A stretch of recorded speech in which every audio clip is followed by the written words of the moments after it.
Hello, people with good taste. Welcome to the third episode of the Higurashi Log. On this podcast subcategory, there are Higurashi spoilers, so you have been warned, Go spoilers as well, and we essentially go through the arcs of the original Higurashi anime, the Deen version, and just comment on it and give our opinions. So, without further ado, I am Des, and I am here with Horse Scam giving your lovely Uncle Horse Scam some ice cream to my niece.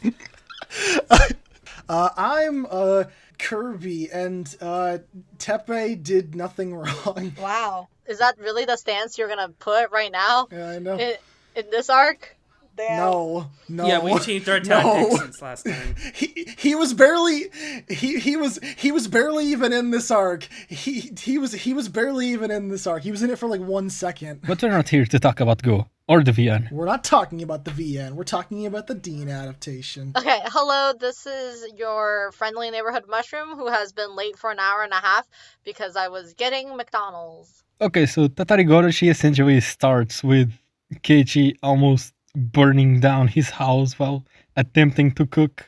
And then Sadako and Rika come in, kind of help him out. We get a little bonding scene where we find out that Sadako actually has a brother and how she's kind of starting to see Keiichi as her brother. And then after some slice of life scenes, we get to the baseball scene, which essentially starts by Keiichi being debated into thinking Sadako was in trouble. And so he picks up a baseball bat to go beat up whoever's messing with Sadako, and then he gets there and, switcheroo, it's actually a baseball game. And this whole scene is very poorly executed compared to the VN. Because in the VN, you actually feel like, holy shit, something's wrong with Satoko. And then you get there and it's like, nice, because you really thought something was up with Satoko, just like Keiichi. But here it's just like, okay, there wasn't really any build-up, I think. Yeah, but I guess with so little episodes, it's hard to have both the build-up and the payoff. Do you wish that it was longer?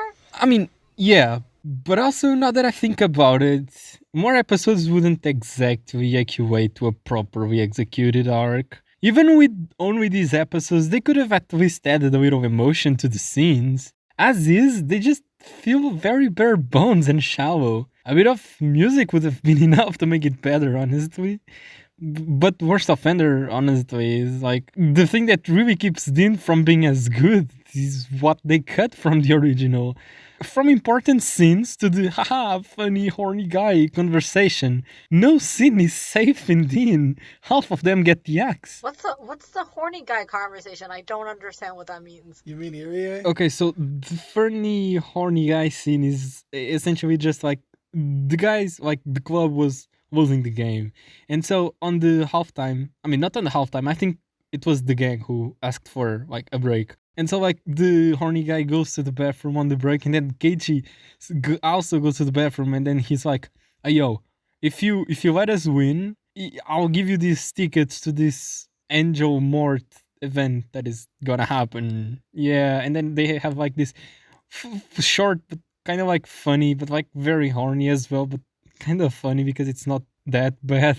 And yeah, it's a funny conversation. I would have liked for that scene not having cut, but anyway, also they also cut the scene where we find out that Satoko has that condition that some children have that gives them super strength, and that's how she scores the home run.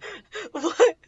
Why does she have super strength? It's just a real thing to where children and babies sometimes have super strength.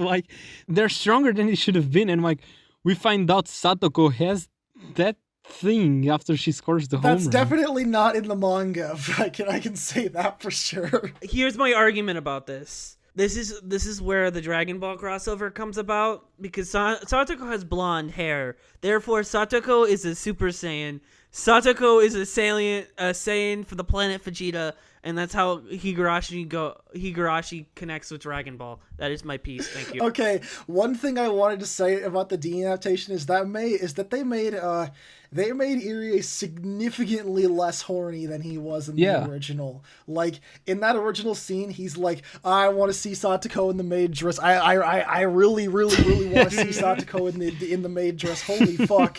I need to see her in the maid dress. And and like in the Deen adaptation, like I think Shion is the one who says it as a joke, and he's like, "Oh, that's nice." I'm glad that we don't have that in Deen, because that's probably my least favorite part of his character in general. True. Irie, you cool, but why pee though? But okay, have you considered that the reason Dean is less horny is just because it has less screen time to be horny on?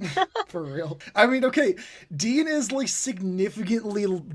probably like the least horny adaptation, at least just from the first part. I totally agree with Kirby. I think Deen first season anime, or just like Deen anime, is like the least horny, even out of all like the weird OVAs or anything. It's like so not horny, but so very killer lolly. Deen stopped the horniness and brought more killer lollies. Yeah, like thank God.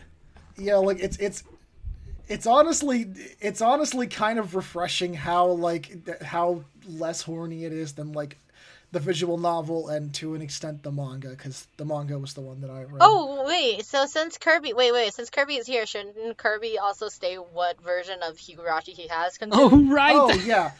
Okay, so super late Kirby introduction. Yeah. Super late, like 10 minutes into the episode.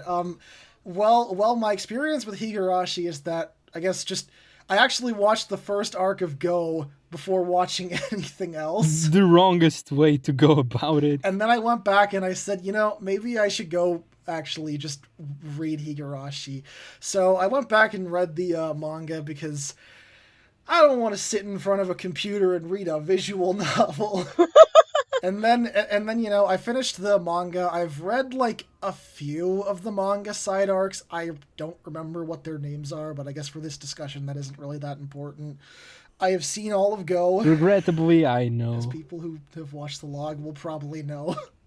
And I am currently watching through this is currently my first watch through of the Deen adaptation. So I haven't seen it before. This is my first experience with it. And how are you liking it / hating it? Honestly, I think I'm enjoying it a lot more than I expected it to. Like, from what I had heard of Deen, I just assumed it wasn't going to be a very great adaptation. Like, it still definitely cuts a lot out, like probably more than it should, but I thought like I thought the adaptation of the first arc was actually a pretty strong adaptation, just material wise in general. I thought it was pretty solid. Second arc, less so. I felt like we just didn't have enough time with Mion and Shion to really feel anything about it, Yeah. And then we're on the third arc right now, so I'll get into that a bit later. But yeah, so far I'd say I'm enjoying the Deen adaptation of Higurashi. I wouldn't like recommend it. Oh yeah, Kirby. Yeah. Then I also want to ask, so since you read the Higurashi manga, did you find the Higurashi manga arc, every arc has a different artist, changes like as jarring as I did? Yeah. For the first time reading it through, I was like, oh, that's a little jarring, but I also kind of thought it was a good thing, because since it's like a whole loop thing, a lot of Higurashi is like, some of it's a lot of repeated content, so it kind of, I don't know, kept it fresh for me, seeing a different art style each time, instead of the art instead of the events being depicted the same way with the exact same artist. I kind of enjoyed that, and I thought it was a highlight of the manga adaptation. Oh, wow. Yeah. Okay, but let's just go back to y'all going on about how Deen was less horny for a minute. Have you ever tried typing out the children's names on Google Images? It's a minefield, and it's official artwork at that. Like, if any of you listening to this have, you know what I'm talking about. Like, I don't know, man. You're the one looking up children. Wait. Are you saying? I have no idea what the hell you're talking about, man. Are you saying like the? Wait. Okay, wait. Let me ask. Are you like referencing like Rena and her like the diving suit outfit? Yeah. Do you mean like the swimsuits? No. I mean that too, but I was referring to a dress. I mean, okay. This is my personal thought on it. I think you could say maybe the marketing of Higurashi anime has been horny, but I don't think the source material is horny. That's my point. Yeah. I wouldn't say Umineko anime is horny. Like, it's not very horny. Yeah. But like, they also then just end up putting a bunch of jiggle physics and everything. And then they also, like, made the marketing really horny. That's what I mean. Like, Higurashi, like, Tatari Goroshi, there's a very many moments while you're watching Tatari Goroshi that could have been horny, but the anime version just makes it so not horny. Yeah, exactly. That's what I meant. Yeah, that makes sense. I don't remember that many horny moments in Tatari Goroshi other than the part with Irie. And No. maybe the Well, ending, if you yeah. count that as horny. Well, I mean, you could have portrayed that to be horny. Yeah, you could. I mean, I'm saying that, like, I mean, that's one of the reasons why I was so scared off of reading Higurashi, is because, like, I heard a lot of horny things about it.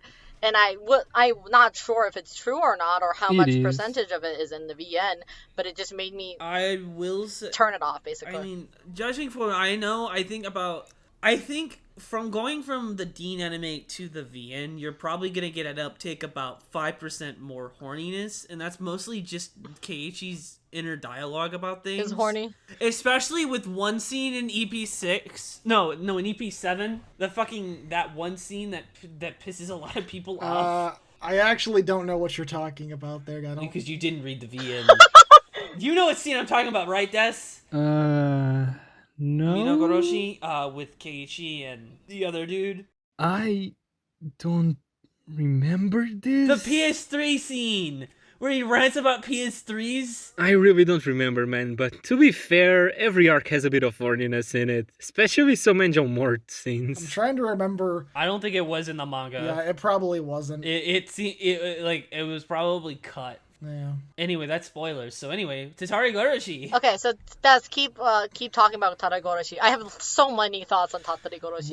One thing I wanted to comment on is I feel like we don't really, and this is gonna sound weird, but I feel like we don't really get enough of Teppei to really hate him. Yeah. He's maybe on screen for like 2 scenes or something versus like. At least in the manga, you really start to loathe Teppei by the time Keiichi, eventually does him in. Oh, yeah, totally. In this thing, he's just like the funny red shirt man who's like, go get the groceries. And then... Yeah, the guy who looks like the guy from Ben 10. Yeah, exactly.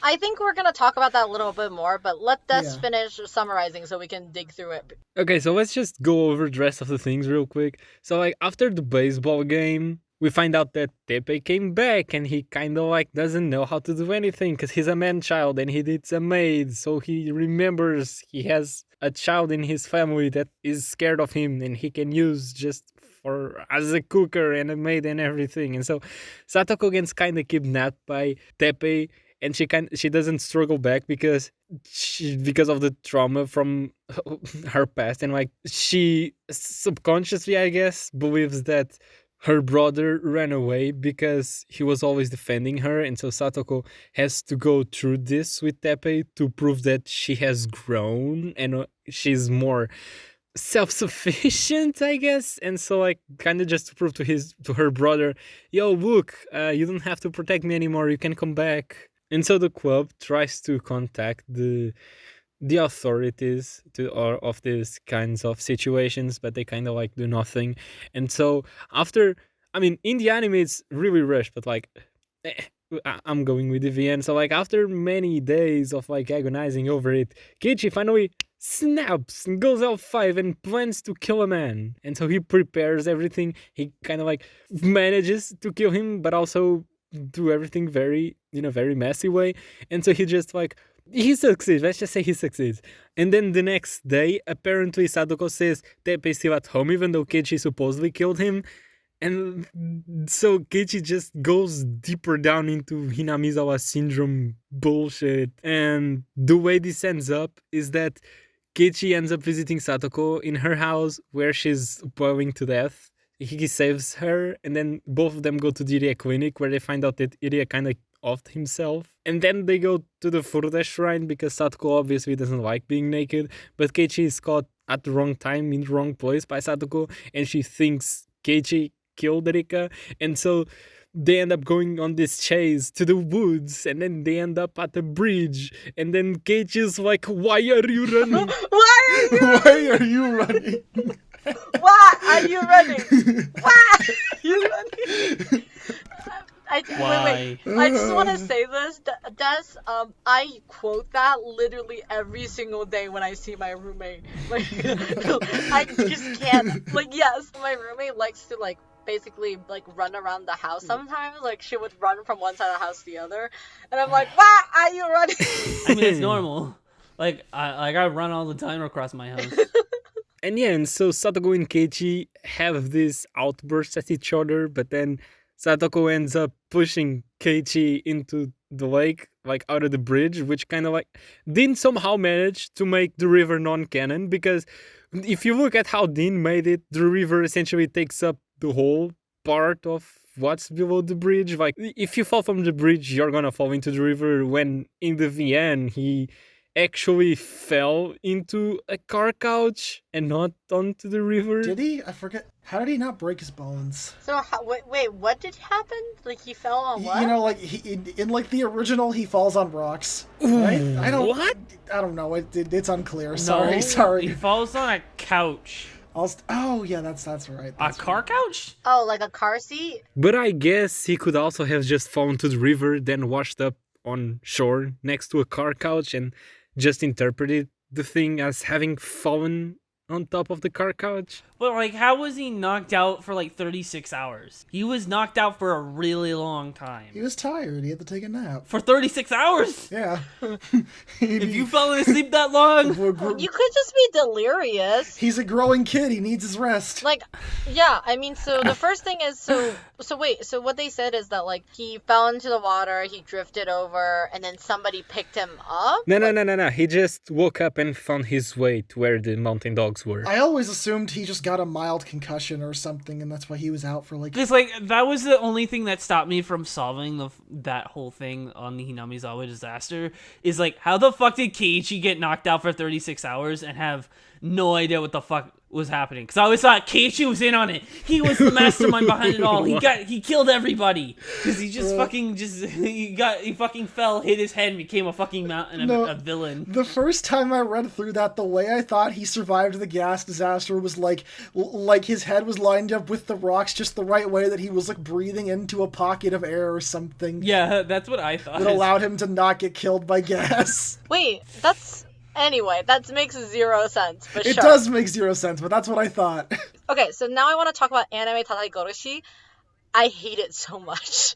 It's so incredibly... Okay, so now I could finally explain why I hate it in detail. So first thing is that, like, I don't really care about Teppei and his stuff. I mean, like, abusive parents needs to be destroyed, sure, like, whatever, like, that's a plot, like, they don't even have to explain it to me that much, like, I understand it. I do think, like, it's so much weaker, like, the abuse doesn't really feel visceral to me. So then Keiichi goes from, we can't find social workers, to immediately, like, let's kill this dude.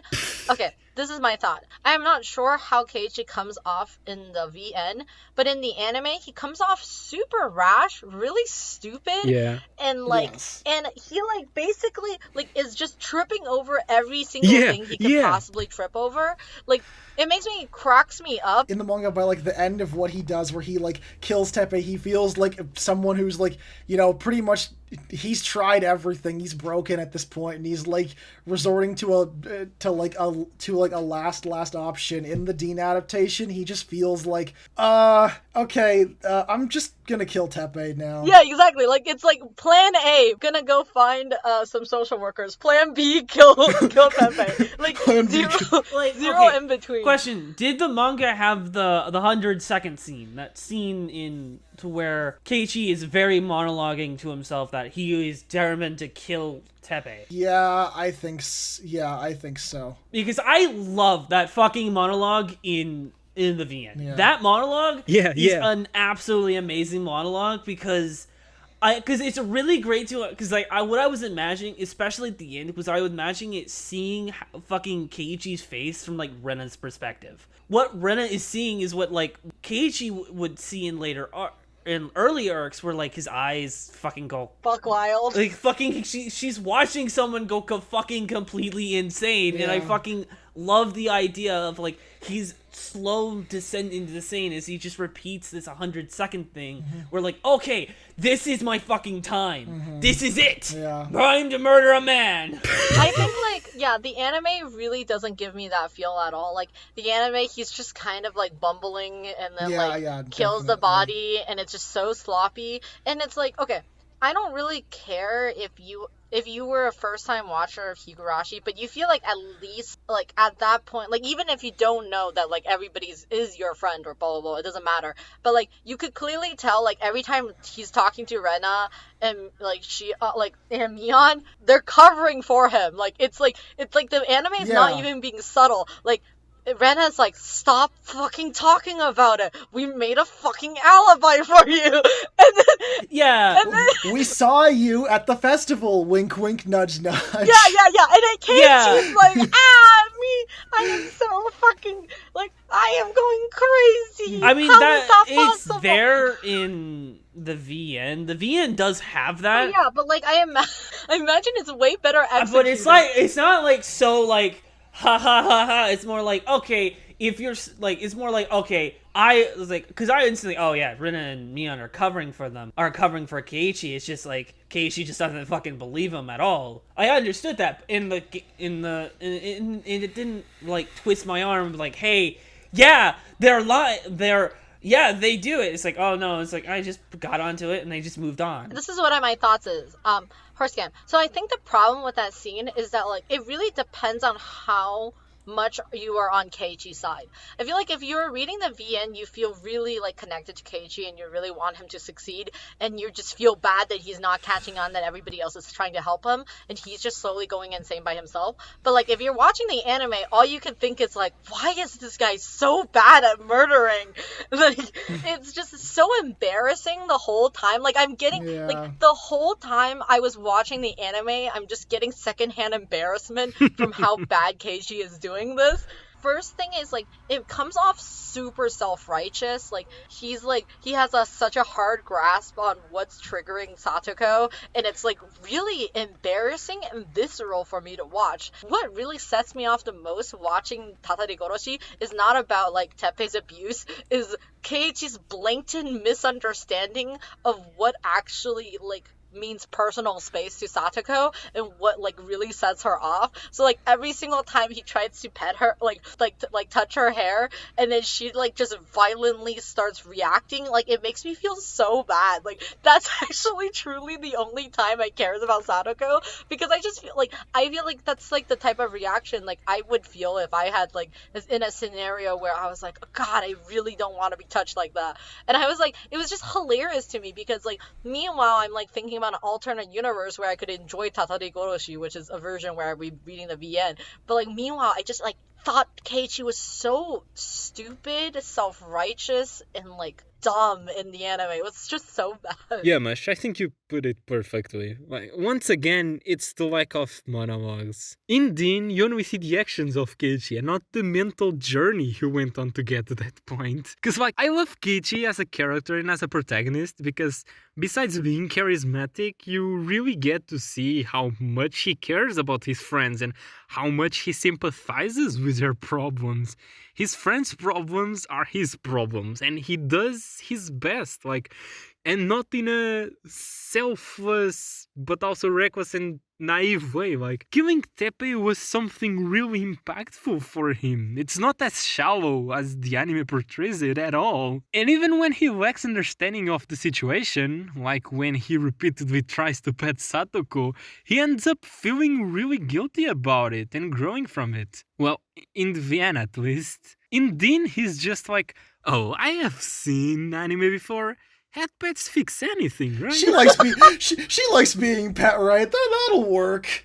Something I really liked about this arc is I think you get to see like you kind of get to see Oishi as like not the best guy this time. Because in the first two arcs, you know, he's like, you know, like Keiichi's only friend. Keiichi is relying on him, being like he's the only guy who can like the only person who Keiichi can kinda trust. Yeah. Yeah, but in like in this arc, you know, Keiichi meets him on probably like the worst terms possible, and I don't know if it's the same in the VN, but Oishi is really scary. Yeah, it is, because in Tatarigoroshi, you Keiichi goes through so much, and because of the fucking monologues, you really get to feel like you're there with him. You're like, oh my god, is this man about to kill a guy? Oh my fucking god. Keiichi, where is the body, my boy? Where is the body? And then when Oishi appears, you're like, oh, fuck, no. Everything's going to shit, and now you appear.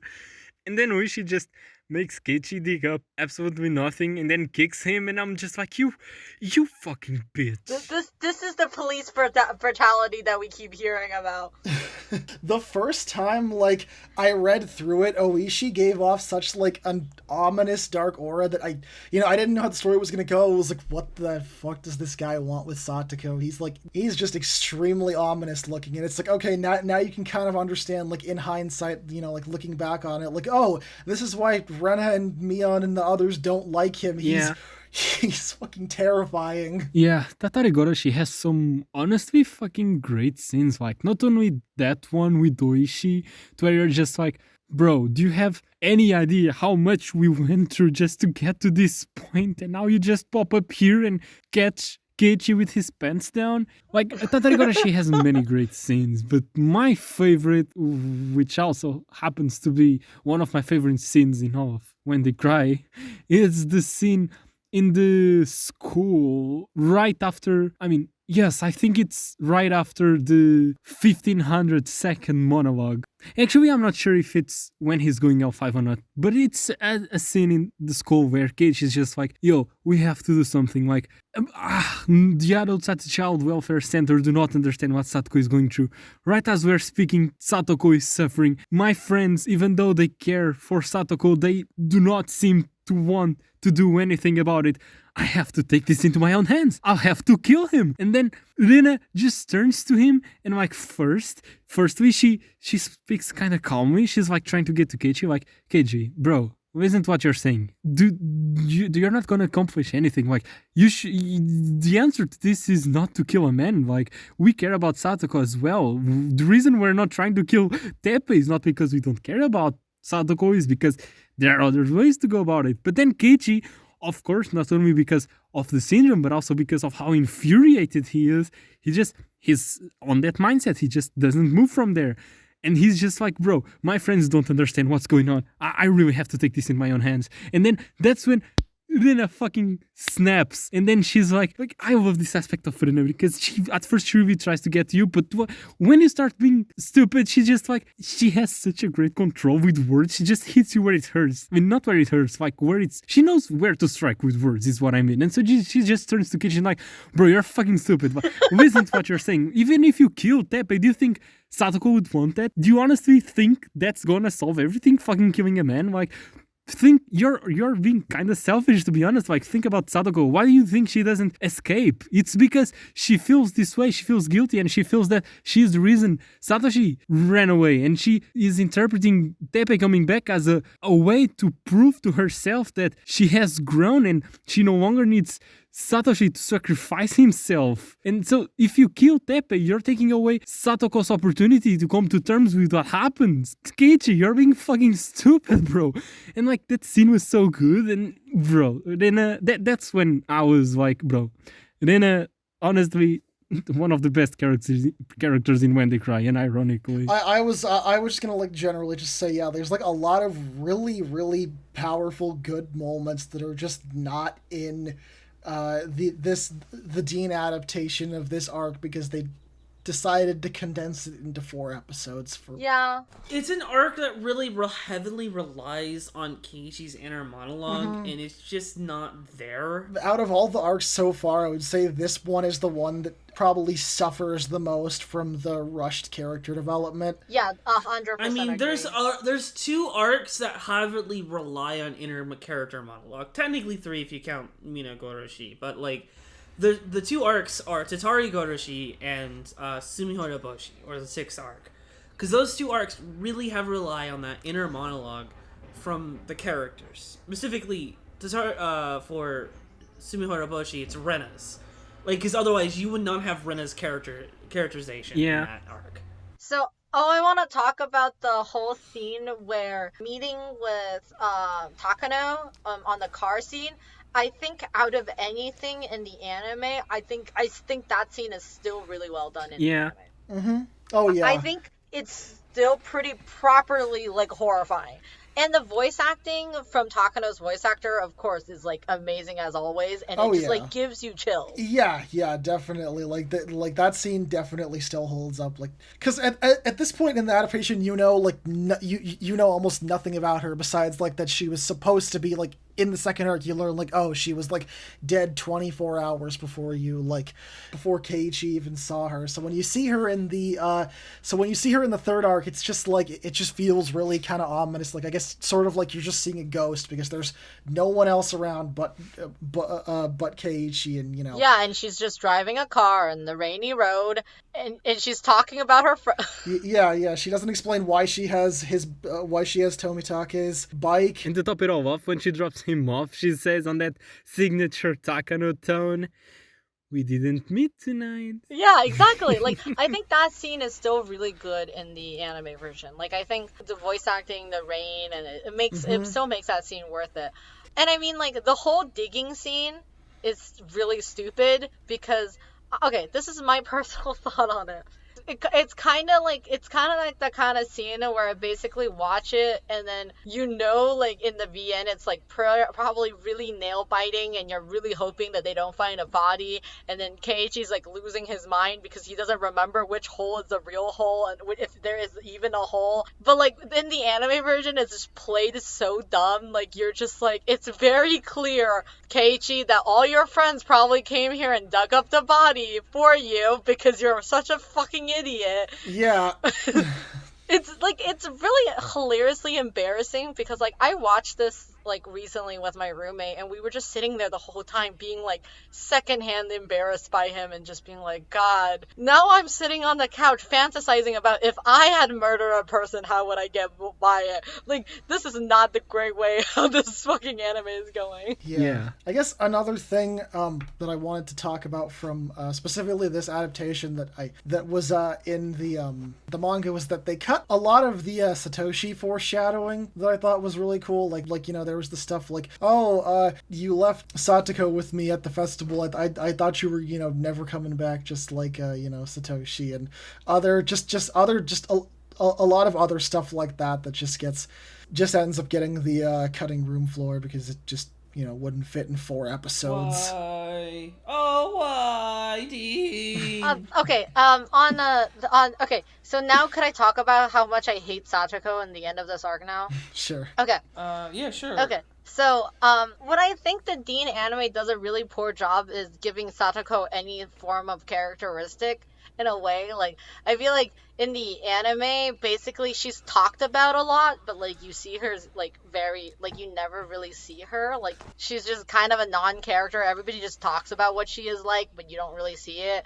And then when you see her in the ending of Tatari Goroshi, I feel like you have already been so disconnected with what's happening. She just comes off as the most annoying, bratty character possible, and she's just like crying and losing her shit. And like, I'm like, do you fucking think Keiichi could have killed Rika in like what, like 5 seconds and then like stripped her naked? Like, I'm like, what are you talking about? And I'm like, and then of course like it's just like so awkward. And then when she's just screaming in the end trying to like get Keiichi off the bridge, like I'm just like, this scene makes zero sense, even though I know like the whole idea, like she says the reasoning why she's killing him, but like it's like not scary. It literally feels like it jumped the shark so hard that it's just comical. I mean, yeah, that scene is very funny in the anime, especially with Rika's corpse, because Rika's corpse in the anime is just fucking hilarious to see.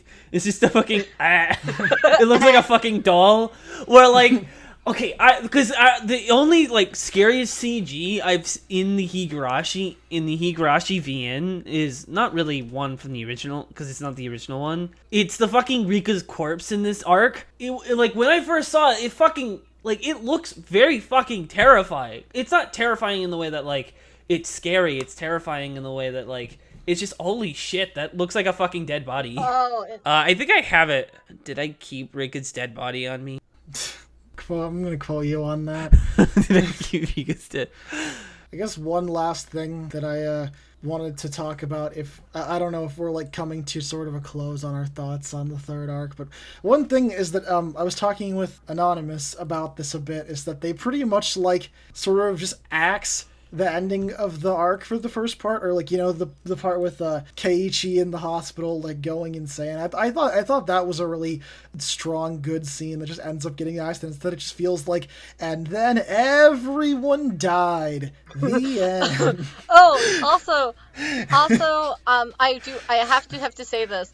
I saw Sayome's thoughts on the manga. I do think out of all the question arcs, Tatari Goroshi is the most well drawn out of everybody. Yeah. I think the art for Tatari Goroshi, the manga, was really good. Yeah, I definitely agree there. I thought that they did a really good job. I think the weakest one, at least in the manga, was probably honestly the first one, who wasn't bad, just a lot of weaker looking panels. I don't think I liked it. Yeah.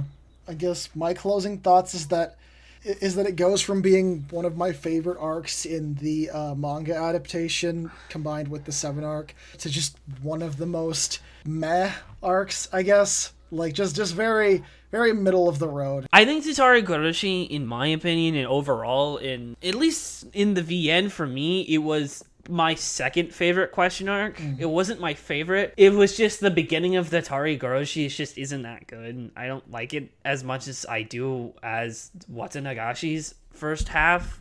You know, if you don't go, Tatari Damashihen is one of the most boring arcs in the anime, in that show, except for that final episode, and this is how it feels in the Deen anime, but like a little bit better. It's just a tiny bit better because it's Tatari Goroshi. Yep. Yeah. Anyway, my closing thoughts on Tatari Goroshi are just that it baffles me how, despite going with the original sprite's design, they decided to axe Sirius dripped out round glasses and gave him rectangular ones. What's his drip glasses? True. What does his original glasses look like? He had round glasses in the original sprite, but then Dean gave him rectangular ones, and the console sprites made them even worse. These glasses that's around him. Oh, wow. Wow, that's some drip. What the fuck? He does have drip glasses. That man has drip. Well, there's also these glasses, the George glasses over here. Yeah, those are the ones I mean.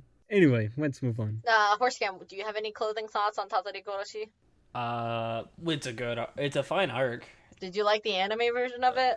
How much did you hate it? I didn't hate it as much as Des does. Des gets really angry about things when it comes to Tatari Goroshi. Like, fucking, I remember when he started watching it, he fucking was like, what the fuck am I watching? What is this? What? Why have you done this to my baby? I mean, okay, reasonable. Also, I like how, like, Des's only thoughts, like, his closing thoughts were just no Irie drip glasses.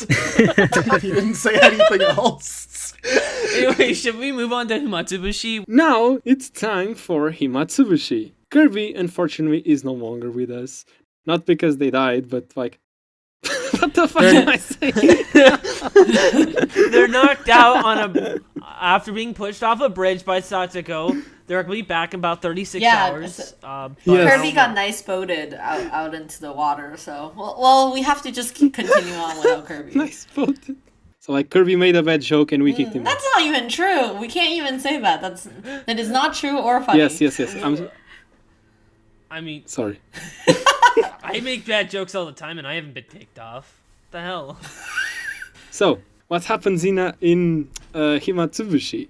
We finally get to meet Akasaka, who is still on the virgin form, and he meets with Oishi and they become instant best friends, and Oishi wants to go on a field trip with him and takes him to Hinamizawa. Unfortunately, this scene here is nowhere near as high stakes, I would say, as the VN, because on the anime, they're really just on a fucking field trip.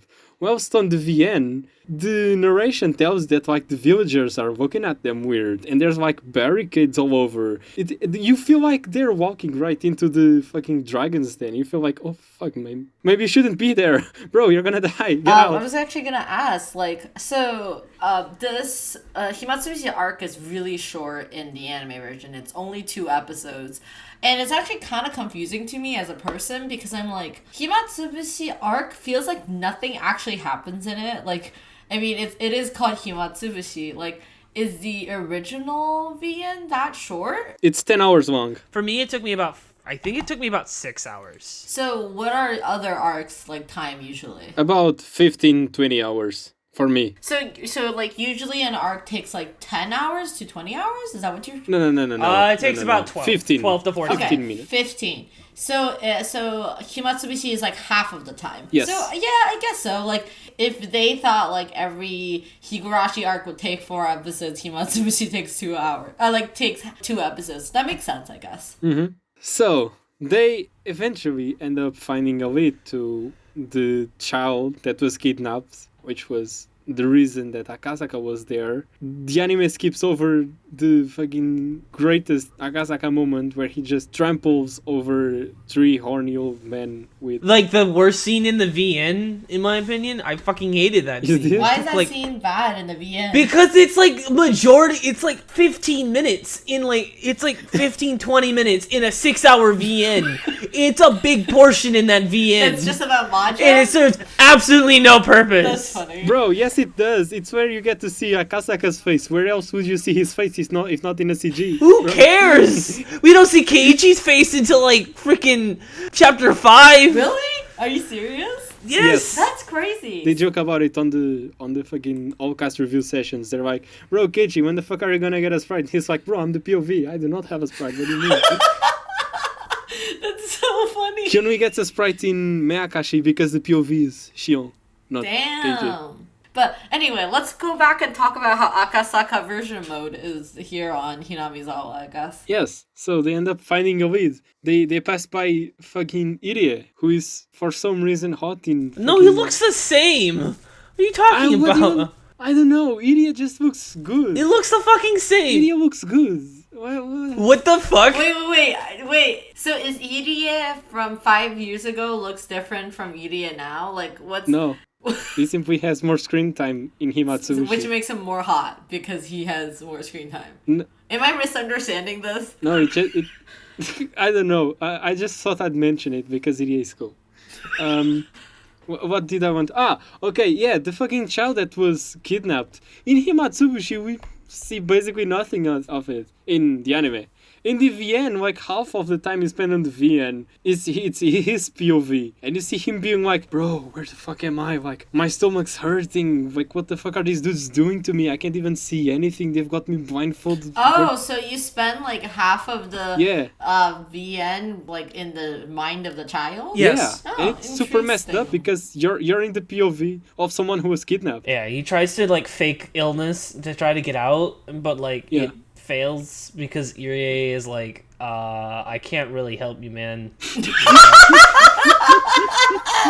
Well, Irie is like, oh man, I feel really sorry for you, but like, Irie is just a cuck. What a fucking dumb child. like he doesn't really like Irie doesn't do anything for a long time in Higurashi. Anything like worthwhile. Horse game. No. Let me defend my man. I mean, not defend him. I'm kind of incriminating him. What the fuck? You defend your man? No. I'm actually going to incriminate him because, okay, this makes sense because the plan of the child was to fake an illness so that the doctor would come and then he would tell the doctor, bro, I'm being kept here against my will, save me. But little did he know, the doctor they called was with them. Oh, so, like, that's his true. plan amounted to nothing. That's true. I mean, Irie is just like working for like any of these people. But like, okay, on a really random note, we in the previous recording that we scratched, we did spend a lot of time talking about how Akasaka's voiced by Daisuke Ono, and I thought that's, just have to mention it again. Yeah, Akasaka's battler. Yeah, Akasaka's battler. This arc is just set up way later on. It will just literally just fucking confuse the hell out of you because none of it will make sense for a while. I mean, isn't that just any fucking Ryukishi like setup? It will. at least Umineko is better with its setups and more entertaining with it. Where like Himatsubushi is just kind of except its ending. I mean, I do think Himatsubushi is like. I mean, it is called Himatsubushi in like a downtime. Like, I think it's really oddly anticlimactic if we were talking about like story structure and like climax of a story. Like Himatsubushi comes off more like a intermission than it feels like a end of a question arc. Yes. I think it's because technically Himatsubushi was not an original, was not a part of the arc structure. Because when you reach the end of the All-Star cast review of Atari Goroshi, they said, "Alright guys, prepare for the next chapter, Miyakashi, where we're in we're in the perspective of Shion in the first answer arc." It's like I just looked at the numbers like that's not what's next. You're like, guys, like, are we just gonna ignore like this huge fucking chapter? I think it's because of like at that point Higurashi was getting really popular. Because I don't know, because I haven't read much interviews about Himatsubushi, but I think it's one of two things why Himatsubushi exists. Either because Higurashi was really getting popular around that time. You know, like Ryokishi is like, oh shoot, I could write this extra story to go and give me more time for these later arcs. Or he wrote it as like, holy fuck, no one's gonna be able to get like the whole Rika Looper thing without any of this. I mean, I think it's a good. I think it's a good decision. I find Himatsubushi to be very interesting and a very cool setup. It's a very good break in the story. I'm fine with it being 2 episodes in the anime because, like, in terms of actual story relevance, Himatsubushi is not really much you can do with it in terms of extending it. Because there's really, like, a few plot points you need to have. You need to have Akasaka going to Hinamizawa and dealing with the crowds over there, and then him interacting with Rika, and then him leaving. That's kind of And then his wife dying, you know? Good shit. Yeah, his wife dying. So, do you think that this was a good adaptation of what Himatsubushi was? It was sufficient. Yeah. It's simply sufficient. Yeah. I mean, yeah, you can't really do Himatsubushi just really wrong. Yes, you can. That says, yes, you can. I mean, Himatsubushi is not my least favorite arc, but, like, there is a moment in Himatsubushi that is not in the anime. I mean, it's technically not even in the original VN. I think it was added in a console version. That was with the... Wait, what? The fucking, the red and blue box hypothetical that Rika talks about. No, that's not a console thing. My Himatsubushi had that, and it was not a console thing. Did you play it on 7th Mon? Yeah. Then it added that. Wait, what? That's mind explodes. Yeah, that was added. I'm pretty sure because there was not original choices in that VN. So the original VN also didn't have the choice of either fighting the cop or not fighting him when Akasaka is making his choice. I'm pretty sure. Because Higurashi didn't have choices until its console release. What did you guys think of the anime version of Himatsubushi then? What did you think, Horsecam? I thought it was fine. What about you, Das? Bro, here's the thing. I actually really liked the setting of Himatsubushi and the way the things were laid out. Like, as I told you, the whole thing when Akasaka goes with Oishi to Hinamizu and you feel like, bro, get out of there, Akasaka, what the fuck, my man? You're gonna die. But, like, none of that is in the anime. It's just like, haha, field trip. Is it just because, like, everybody feels super hostile and it's, like, kind of scary and you don't know what's going on? Yeah, exactly. Because, like, when Akasaka goes there, he has heard about people throwing rocks at the people of the dam thing. He has heard about them kidnapping a child. I'm pretty sure he has heard about the tales of old Hinamizawa. So he's just, like, pissing his pants, like, bro. I see. But yeah, Akasaka is cool. Like, he's brave. He just doesn't have the experience yet at this part of the story. And then he's gonna go from version Akasaka to Chad Akasaka in 5 years. Yes, in the 5 years, and then in Go he becomes fucking awesome Akasaka. Why is he awesome in Go? Because he kills the characters we don't like. Really? In Go. That okay. In Go he kills Rika. Spoilers for Go. We don't like Rika Go. Really? No. Okay, funny story. I just want to talk about this, but I think people have been running on a very confusing thing about if I actually watched Go or not. The thing is, I didn't watch Go at all. I was basically informed to watch Go from episode 19 onwards, so that's actually the only part of Go I actually seen, which I seen Satoko Washi. Oh yeah, you've only seen Satoko Washi. Yeah, exactly. I only see Satoko Kawashi, so I actually think that's hilarious. So I actually don't know when anybody says anything that happens in Go. I just know like. Oh, okay. The only episode you need to watch before Satoko Washi is the death montage, which is the episode that we were referring to. Yeah, that's why, like, for people who I recommend watch Go, is I often recommend just Damashi onwards and just skipping the first 3 arcs, even though I love Onidamashi. I love it so much.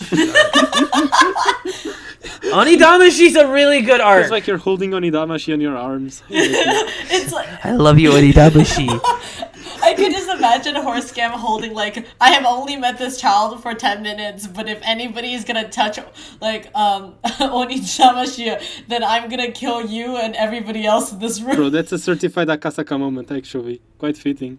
Akasaka like meets Rika, then he's like, bro, if I ever get a daughter, I want her to be like you, like Rika. God fucking damn it, you're so cool. If anybody touches this girl, I'm fucking chopping your head off. Well, he does have a daughter. Not when he meets Rika yet.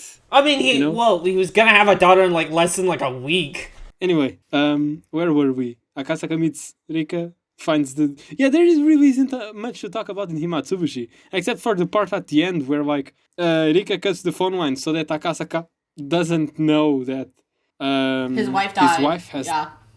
I don't recall why that was. Why was it? Oh, why did she do let it? me think. Yeah. Oh, because because Rika doesn't want him to have a bad night. Like, as in, like, he's already fucking tired. Ah. Like, she's like... True. Yeah, like, that's the whole point. She was like, you already did so much today. You got shot in the fucking leg. Like, he got shot in the leg or shot in the stomach or something. He's like, you're in the hospital. She got shot somewhere. Yeah, like, you're in the hospital. You feel like shit. Like, you couldn't even save the kid. Like, and then now you're gonna go call your wife and learn that she's dead. Like, I'm just gonna do you a favor and cut the phone line. Like my guy, you're gonna have a shit night anyway. So, like, you might as well sleep it off so you can learn it tomorrow. That's basically her reasoning. Very, very good, Rika. Anyway, so at the end of Himatsubushi, that's where things get spicy, because we jump to the future and Akasaka, like, that's future Akasaka now. Then Akasaka goes with Miyuki and Oishi to a bath place, and then they're talking, and they're like, have you gone back to Hinamizawa? No, I haven't. Like, why? So, like, do you know about how supposedly there was a gas leak of volcanic gas and everyone died? Yeah, bro, I remember that. So, do you know, like, how volcanic gas kinda erodes stuff? Like, metallic stuff? So, I went back to Hinamizawa and nothing there was eroded. And then Akasaka's like, bro, what? Come again? I thought they couldn't go to Hinamizawa. No, they couldn't, but, like... I don't remember that part of the thing. I always just thought the whole volcanic gas thing was just... Hey, Keiichi threw his bike in there and killed everybody. The volcanic gas thing was just like a thing they came up with to justify everyone in the village dying. Yeah, I know. And so, like, the reason Oishi and Akasaka decide to find out the truth about what happened and write the book called When the Cicadas Cry is because, you know, nothing is eroded in Hinamizawa when stuff should be eroded because of the volcanic gas. Ah... Do you know how in the VN there's like a room swarming with Yakuza people? When like Akasaka is getting his informant to tell him what goes on Sonozaki reunions, and then he tells them that it's like a room full of Yakuza people and they're like deciding how to go about their shit. And then in the anime, it's just like 3 regular ass people and then Rika drawing on the corner. I don't know. I think Himatsubushi does an okay enough job. I mean, like... Yes, it's like... Yeah, watching Himatsubushi instead of reading it, it's like reading the wiki page. You get the point, you don't get the enjoyment, but you get the point, and you can go on with the story. I mean, I'd rather do that than actually read Himatsubushi. Really? Bro. I just don't like Himatsubushi. I don't think it's my least favorite arc, because it didn't outright bore me. It had some interesting bits, like the fight between... Like that one fight with that character, fucking goddamn, why do I not know his name? He's a big popular character in the When My Cry series. Like the first canonical appearance. fucking god damn it, Okonogi? Okonogi, the first canonical appearance of Okonogi. Oh, true. Even though technically he doesn't have a sprite then. And doesn't Amakusa also show up like later, or like he gets like imposed back into it in this time era, I think. Bro, I don't remember none of these people in Himatsurushi. Okay, literally, did you not read Matsuri Bayashi? I did read Matsuri Bayashi, and I remember them being in Matsuri Bayashi, not Himatsurushi. He literally, when Okanogi and Akasaka fight in that arc, literally like, I remember you. You were the asshole. You are correct. I like how it's the rejoining of them is you are the asshole. Like, that's a pretty good. I mean, yeah. Essentially, it's like, you're the asshole who kicked my ass last couple years ago. Now I'm gonna kick your ass. Wow. That's pretty good. Anyway, I remember how I used to say, Higurashi-din has no OST. But like in Himatsubushi, there was actually OST. I noticed it because there was OST. Well, yeah, because I think that was the first time they actually had someone making music for Higurashi instead of just going, here's a sound. Oh, I mean, so did you like, what does this mean? So do you like the OST you got to hear? Like, I didn't like it, but I was like, cool, finally, I mean, music in anime. Thank you. I don't even remember who the composer of Higurashi's OST is. I don't know if it's the same with Umineko's. I don't think it is. No, I think they have a very different overlap. I think only maybe one of them stayed from Higurashi to Umineko. Wait, are you talking about VN? Or Yeah, VN. anime? Okay, so Dai came from Higurashi. Yeah, because Dai wrote that's what I think. That's the only like one. the most like easy, like I don't know, like the most obvious thing. Yeah, I know. I was gonna say, if you know, one of my favorite things is like how the person who wrote Mr. Zaki, Zaki, that piece to Umineko. Mzaki. Yeah, Mzaki becomes like the person who writes most of like a lot of very crucial music in Rose Gun Days. Like, and I think that's just I mean, like, literally, that's his sound. Like, dude, we need jazz, Imzaki. You post that one jazz song in Umineko. You're in charge. Yeah, like, it's you. In fucking Rose Gun State. And that's why Rose Gun Stays has an amazing OST. Fucking, I love Rose Gun Stays OST. I think Mzaki also composed for Higurashi, didn't he? Yeah, we can check right now. I'm currently on the 7 expansion. Yeah, you can look. Like, I don't think he did. I think only Dai came from Higurashi. Dairo. I know for sure Yoshikawa 45 didn't come from Higurashi. The composers don't have. I think it's really. ZTS didn't either. Yeah, there's a lot of things that they just wrote for One Piece. For One Piece. For One Piece. Does ZTS write anything for Higurashi? Oh no, they wrote like 3-4 pieces. Here, Daily Pass By or something? I don't know what that's about. Yo, I love that music. Yo, of course, ZTS, bro. Yeah, you did a solid again. So those are the 4 pieces that they wrote. Or 3 pieces, I guess. Bro, Daily Passing By is so melancholic. Like, fuck. And ZTS also wrote every single good piece. Not every single. ZTS wrote a lot of good pieces of Umineko. Yeah. I know we're talking about like OST, but I will say the Higurashi OST is fine, but I love the openings for Higurashi's VNs. VN or they're really good. Like the opening or No, the VN. The VN openings are amazing. They're all really good. I don't know if I ever heard them before. Now I think about. Now I'm like sitting here thinking. Oh my god, Mushroom, you need to. You should really listen to Susuo no Despair. Susuo no Despair is really good. It's really good.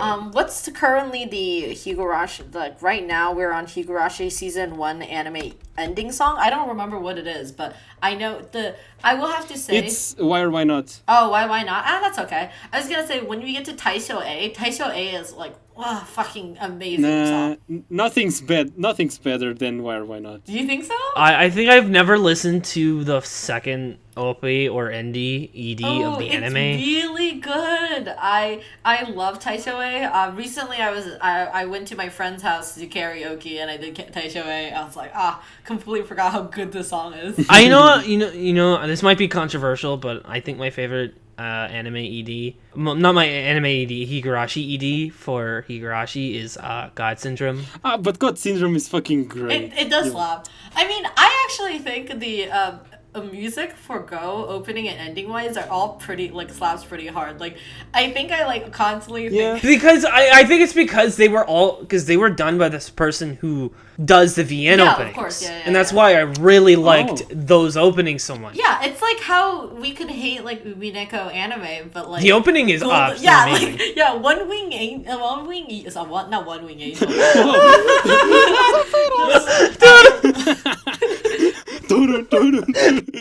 But yeah, I think we're is there anything else we want to talk about Himatsubishi? No, we just started talking about the anime in general. Yeah, I'll see you next time in what's the next arc called? Miyakashi. Miyakashi. Right? Ooh, this will be the end of question arc and we're gonna march on to answer, right? No? We're already done with question arcs. Next is answer arcs. So yeah, see you next episode. We'll be covering Miyakashi and hopefully having fun with it, I guess. Anybody got anything else to say? Looking forward to it, I guess. No. See ya. Actually, it's not see ya yet, because we've got two small interesting discussions that we had during this episode, but they have Umineko's powers, so we decided to have them here at the end. So, if you have not experienced the whole of Umineko, thank you for watching the episode / listening to it, and we'll see you on the next episode. If you have, then feel free to listen to the discussions that are about to play. And if you have not experienced Umineko but you're still going forward with this, then know that I hate you with every fiber of my being. I actually, on a really random note, from a person perspective who only have watched the anime, I actually find the structure of Umineko and Higurashi to be very similar in the way that basically like end of EP3 or end of chapter 3 is basically where the you are like ejected out of like the whole like closed setting that you were in. Yes. Like, okay, I know you said we can't have Umineko spoilers, so I don't know, you could choose to put this in or not. Yeah, this is not gonna go in, but that's very interesting. Okay, but I'm gonna continue with this. But what I'm saying is that like, so in the end of EP3 of Umineko, you're introduced with Angie, and then now you know there's a 1998 future, which is exactly what happens in the fucking end of chapter 3 of Tatarigoroshi, which is when you suddenly realize there's something like there's literally things that are outside of Hinamizawa. Mm-hmm. Yeah, like, and then EP4 is about like exploring the outside. So like I would say Himatsubushi feels more like the first half of EP4 to me, which is that like you just spends like shitloads of time with Angie and Maria, and you call that an arc, like basically. Yeah. We still have to cut this out. Like, if you somehow mod the game to get more than how many questions were there? Oh, I think it's there was like 16. You have to get 20 points. An X number of questions. Oh, fuck. When you get more than the maximum amount of questions, you get a Tomitaki doll. What? Are you fucking serious? Yeah. Okay, I just want to talk about how funny that is, because you know how like the more things you have to cut out, Des, but it's fun. Actually, I say, Des, since this conversation is pretty interesting, you should cut it and then put it in the end of the episode. Let's just have the conversation at the end. Okay, but let me say this, Des. Okay, so you know how funny it is that like in the end of EP8, Angel has to like go and she's like leaving, and you pick like the door left, or like the magic or trick door, and then Beatrice would hand her whatever like she wins in the beginning, and like for example, like most people basically get all the answers, so you get handed either like a Battler doll or a Beatrice doll. But I just love the idea, like Beatrice being like, "Hey, Angel, remember us? Also, here, have a Tomitaki doll." Here's the guy you never met before.